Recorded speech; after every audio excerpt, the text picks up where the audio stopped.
Hello मंडळी, मी अनिकेत. मी पुण्याच्या एका स्टार्टअपमध्ये काम करतो.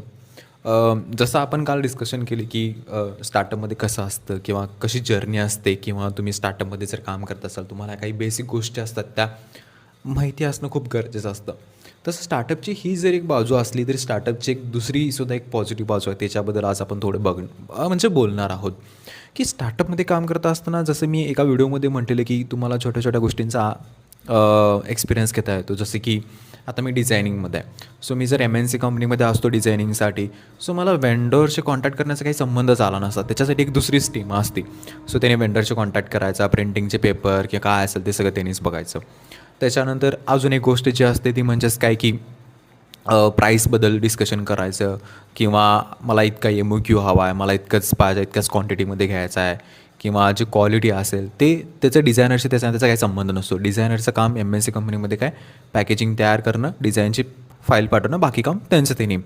सो पण ते जर तुम्ही एका स्टार्टअपमध्ये काम करत असाल तर तुम्हाला सगळ्या गोष्टी अंडरस्टँडिंग झाल्या असतात. जसं की डिझाईनच्या कंटेंटपासून, डिझाईनमध्ये काय येणार आहे ती जर्नीपासून ते the end of the journey म्हणजेच काय वेंडरशी डिस्कशन करून त्याला फायनल प्रिंटिंग फाईल पाठवून त्याच्याशीच डिझायनरच त्याच्याशी कॉन्टॅक्ट करून क्रॉस चेक करून त्याच्याशी म्हणजेच काय त्यालाच सगळं पुन्हा चेंजेस सांगणं.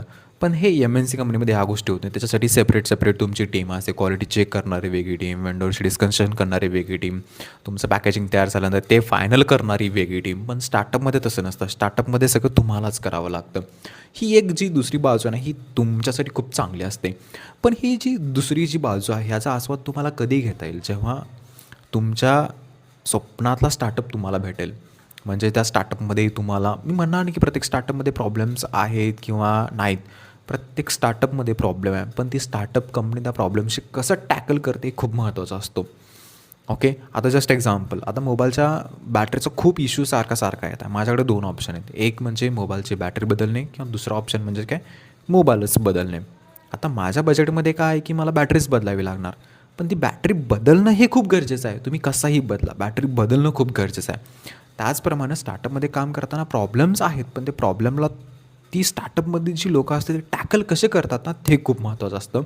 त्याच्यावरती तुम्ही तिथं जी कामं करणारी लोकं आहेत ना, ती खूप टिकून असतात.